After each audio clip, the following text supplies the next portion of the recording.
மர்மயோகின்ற ஒரு படத்துல அவருடைய கேரக்டர் பேர் வந்து கரிகாலன். அதுல ஒரு சூப்பர் டயலாக் ஒன்று சொல்லியிருப்பாரு. குறி வைத்தால் தவற மாட்டேன், தவறுமானால் குறியே வைக்க மாட்டேன்.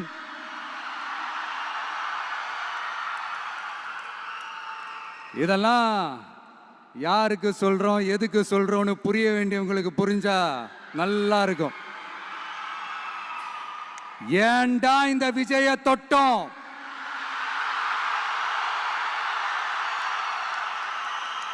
ஏண்டா விஜய் கூட இருக்கிற அந்த மக்களை தொட்டோம்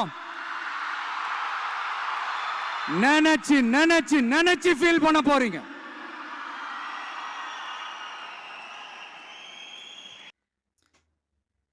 மர்மயோகின்ற ஒரு படத்துல அவரோட கேரக்டர் பேர் வந்து கரிகாலன். அதுல சூப்பர் டயலாக் ஒன்னு சொல்லியிருப்பாரு. குறி வைத்தால் தவற மாட்டேன், தவறுமானால் குறியே வைக்க மாட்டேன். இதெல்லாம் யாருக்கு சொல்றோம், எதுக்கு சொல்றோம்னு புரிய வேண்டியவங்களுக்கு புரிஞ்சா நல்லா இருக்கும். ஏண்டா இந்த விஜய தொட்டோம், ஏண்டா இந்த விஜய் கூட இருக்க மக்களை தொட்டோம்னு நினைச்சு நினைச்சு நினைச்சு ஃபீல் பண்ண போறீங்க. ஏண்டா இந்த விஜய தொட்டோம், ஏண்டா விஜய் கூட இருக்க இந்த மக்களை தொட்டோம்னு நினைச்சு நினைச்சு நினைச்சு ஃபீல் பண்ண போறீங்க என்று விஜய் எச்சரிக்கை விடுத்து பேசிய வீடியோவானது இணையத்தில் வைரலாகி வருகிறது.